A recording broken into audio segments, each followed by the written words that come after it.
साथियों नमस्कार, सत श्री अकाल। आपकी अपनी पाठशाला दलजीत सिंह ई पाठशाला में आपका स्वागत है।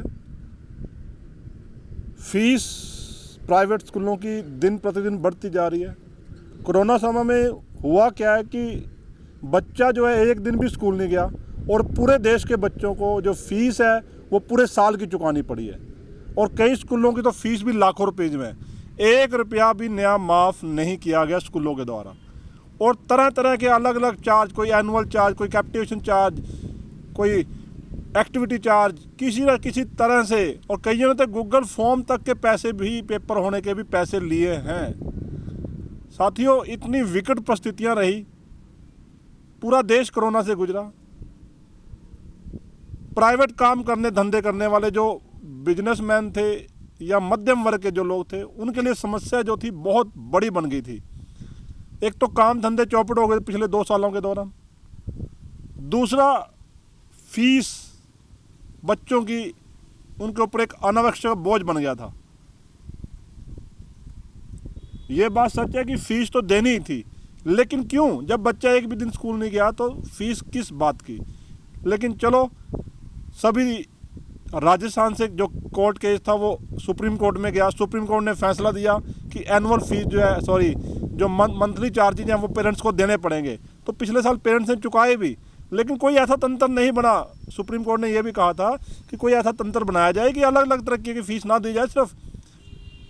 लेकिन सरकार ने एक भी कदम, चाहे वो आप केंद्रीय सरकार लगा लो, चाहे वो राज्य सरकार लगा लो, एक भी कदम नहीं उठाया कि माता पिता की जो परेशानी है उसको दूर किया जाए ना। विभिन्न तरीके की स्कीमें चलाई गई, मुफ्त अनाज बांटा गया, लेकिन स्कूलों के मामले में कोई भी सरकार जो है नहीं बोली। यहाँ तक कि जब फीस नहीं दी गई तो क्लासेस से भी हटा लिया गया। अब हुआ क्या है कि हाई कोर्ट हरियाणा ने कड़े शब्दों में हरियाणा सरकार से कहा है कि हमारे पास कोई मामला नहीं आना चाहिए अगर किसी बच्चे की फ़ीस के कारण नाम काटा जा रहा है या उसको क्लास नहीं लगाने दी जा रही है। तो आप एक ऐसा तंत्र विकसित करिए जिससे कि ये प्रॉब्लम जो है आप सुलझाएं, ना कि कोर्ट में आए। कोर्ट में अनावश्यक रूप से मामले के ऊपर मामले बढ़ते जा रहे थे, क्योंकि पीछे कोर्ट ने फैसला दिया था कि जो फीस अगर वो किस्तों में दे सकते हैं पेरेंट, और उनकी क्लासें नहीं रोकी जाएंगी। लेकिन क्लासें भी रोकी जा रही, क्योंकि स्कूल तो अब मोनोपोली बन चुके हैं। मोनोपोली यूँ बन चुके हैं कि वो अब शिक्षा का मंदिर नहीं रहा, वो लूट का मंदिर बन चुका है।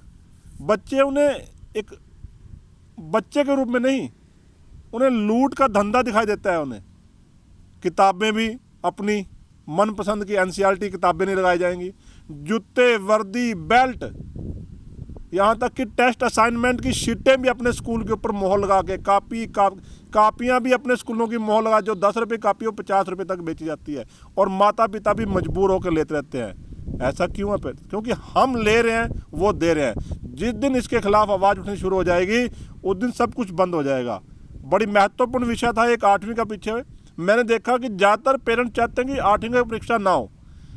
8वीं की परीक्षा, बोर्ड की परीक्षा का उन बच्चों को तो मैं फ़ायदा मान सकता हूँ कि जो बच्चे पढ़ाई में नालायक हैं, लेकिन जो बच्चे पढ़ाई में ठीक हैं, 8वीं का बोर्ड उनके लिए होना चाहिए। क्यों होना चाहिए? एक तो साथियों, पूरे हरियाणा में NCERT की किताबें लगेंगी। NCERT किताबें बाजार से आपको सेकेंड हैंड भी मिल जाएंगी 200-300 रुपये में, सभी किताबें।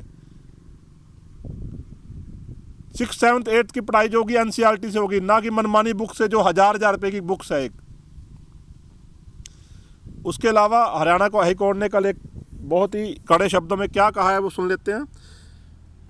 फीस भुगतान का ना करने के कारण बच्चों को ऑनलाइन क्लास से बाहर करने के स्कूल के फैसले को चुनौती देने वाली याचिकाओं की बढ़ती संख्या पर हाई कोर्ट के आदेश पर शुक्रवार को हरियाणा व पंजाब के एडवोकेट जनरल कोर्ट पेश में हुए। बेंच ने दोनों एडवोकेट जनरल को कहा कि इस मामले में कोर्ट की सहायता करें, व कोई ऐसा तंत्र विकसित करें जिससे फीस विवाद के मामले हाई कोर्ट में न आए और राज्य ही इसका समाधान कर सके। दरअसल कोविड-19 के चलते स्कूल बंद होने के कारण बच्चों की ऑनलाइन क्लास के माध्यम से शिक्षा दी जा रही है। ऐसे बहुत से मामले सामने आए जिसमें फीस न अदा करने वाले छात्रों को स्कूल ऑनलाइन क्लास लगाने इजाज़त नहीं दे रहा है। ऐसे मामलों को हाई कोर्ट में बढ़ती तादाद पर हाई कोर्ट ने चिंता व्यक्त करते हुए कहा कि इससे कोर्ट के कामकाज पर असर पड़ रहा है और अन्य मामले प्रभावित हो रहे हैं। ऐसे ही एक मामले में आरोप लगाया गया कि याचिकाकर्ता के बच्चे को ऑनलाइन क्लास व परीक्षा में बैठने की इजाज़त नहीं दी जा रही। शिक्षा विभाग के अधिकारी ऐसे विषय के प्रति गंभीर नहीं है। याचिकाकर्ता को दलील दी गई कि उसने निजी स्कूलों द्वारा ट्यूशन में अन्य फीस बढ़ाने को हाई कोर्ट में चुनौती दी हुई है। बहुत बढ़िया। फीस और एनुअल चार्जेस और इसके साथ ही कुछ और चार्जेस भी लगाकर मोटी ताजी फीस जो अप्रैल के महीने में स्कूलों के द्वारा ली जाती है वो उनका बोनस होता है। लेकिन मैंने एक पीछे वीडियो डाली है, एक गजटेड नोटिफिकेशन इस साल का है, आप पढ़ सकते हो, उस वीडियो को देख सकते हो कि क्या क्या फीस आपने देनी है और क्या क्या आप फीस नहीं, अगर आपको आप सुविधा लेने जाते तब पैसे दोगे, अगर नहीं लेने जाते तो वो पैसे नहीं दोगे। 2 तरीके के फंड हरियाणा सरकार के द्वारा बना दिए गए हैं। साथियों, एक हो जाओ, सभी पेरेंट्स एक हो जाओ इस लूट के खिलाफ और हरियाणा सरकार को भी मजबूर करो कि वो एक ऐसा तंत्र बनाए जिससे आपको लूटा ना जा सके। हाई कोर्ट ने भी आदेश दे दिया, शायद निकट भविष्य में कोई ना कोई ऐसी तंत्र बनाएं। लेकिन सरकारी नीतियां फेल कहाँ हो जाती हैं, जब सरकारी वकील और प्राइवेट जो वकील हैं वो आपस में साठगांठ कर लेते हैं। हुआ 134 के माध्यम में भी यही हो जा रहा है। मैंने सुबह वीडियो डाली थी कि 134 के बारे में किसी ने कोई वकील कर रखा हो, लेकिन मेरे को लगता है कि नगण्य के बराबर है। कोई वकील किसी भी अभिभावक संघ ने नहीं किया, सबको सरकार से आस है। सरकार क्यों करेगी? सरकार तो अपना पैंडा छुड़वाना चाह रही है आपसे। 134 के मामले की बात कर रहा हूँ, सरकार क्यों लड़ेगी केस आपका मजबूती से? वो तो चाहेगी डेट के ऊपर डेट मिले कि पेरेंट परेशान होकर एडमिशन ही लेना छोड़ दें। पक्ष अगर अभिभावक बनेंगे, बच्चे बनेंगे, तभी आपके पक्ष को सुना जाएगा, ना कि सरकार और प्राइवेट के मामले में आप पिस रहे हो। यही मामला इसमें भी है, स्कूल फीस में भी। तो साथियों, अपने अधिकारों के प्रति चौकन्ने हो जाइए। मेरा काम जगाने का, मैं जगाता रहूँगा।